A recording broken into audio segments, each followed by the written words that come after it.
हरियाणा में assembly election के ऐलान के साथ ही अब एक पोस्टर वॉर शुरू हो गया है। करनाल में कुछ ऐसे पोस्टर लगाए गए हैं जिसमें हरियाणा सरकार के मारा Haryana non stop Haryana campaign पर निशाना साधा गया है। करनाल में जो पोस्टर्स लगे हैं उनमें महिलाओं के खिलाफ अपराध को मुद्दा बनाया गया है। पूरे करनाल में जगह जगह लगे इन पोस्टर्स में सबसे ऊपर मुख्यमंत्री नायब सिंह सैनी और पूर्व मुख्यमंत्री मनोहर लाल खट्टर की तस्वीर है और नीचे लिखा है मारा हरियाणा नॉन स्टॉप हरियाणा। इसमें एक लाइन जोड़ दी गई है, नॉन स्टॉप महिला अत्याचार। नोट करने वाली बात यह कि इन पोस्टर्स में कहीं भी यह नहीं लिखा ये किसने छपाए और किसने लगवाए। बीजेपी ने इसकी शिकायत चुनाव आयोग से की है। बीजेपी के नेताओं ने कहा अगर यह काम कांग्रेस का है तो खुलकर सामने आए। नियम के मुताबिक प्रिंटर का नाम और जारी करने वाले संगठन का नाम छापा जाना चाहिए, फिर जवाब दिया जाएगा। हरियाणा के पूर्व गृह मंत्री अनिल विज ने कहा यह उन लोगों की हरकत है जिनमें सामने आकर दो दो हाथ करने की हिम्मत नहीं है, इसलिए चुपके चुपके चोरी चोरी पोस्टर लगा रहे हैं। इनमें हिम्मत नहीं है कि सामने आकर बात करें, क्योंकि सामने आकर बात करेंगे तो इनका हिसाब भी खोला जाएगा।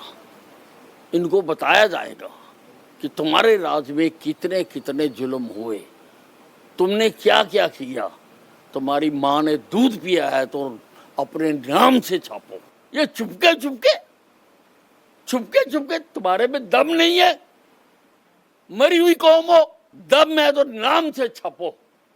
आओ सामने मैदान में, हम तो खड़े हैं, बताएंगे, जनता फैसला करेगी। लेकिन कांग्रेस ने इन पोस्टर से पल्ला झाड़ लिया। रणदीप सुरजेवाला ने तो कह दिया कि यह काम बीजेपी का ही है। बीजेपी खुद ही इस तरह की हरकत करती है, फिर दूसरों पर इल्जाम लगाकर शोर मचाती है। लेकिन अब जनता इस तरह की चालों में नहीं फंसेगी। किसी नेता के बारे में, चाहे वो हमारा विरोधी भी हो, कुछ गलत या नकारात्मक बात कहना उचित नहीं। वैसे भी ये कांग्रेस के लोग नहीं हैं कोई, बीजेपी आप पर बीजेपी खुद के ऊपर ही क्या है, बीजेपी इस प्रकार के षड्यंत्र करती है। खुद वो कालिक फेंक कर और खुद वो रोते। मैं आपको केवल ये कहना चाहता हूं, हमारा और उनका यही चरित्र और चेहरे में अंतर है। इस बात पर यकीन करना तो मुश्किल है कि बीजेपी अपने खिलाफ ही पोस्टर लगवाएगी और फिर शोर मचाएगी। क्योंकि हरियाणा में आचार संहिता लागू है, इसलिए इलेक्शन कमीशन को इस बात की जांच करनी चाहिए कि पोस्टर किसने छापे और किसने लगवाए, क्योंकि पोस्टर में यह जानकारी नहीं दी गई है जो देना कानूनी तौर पर जरूरी होता है।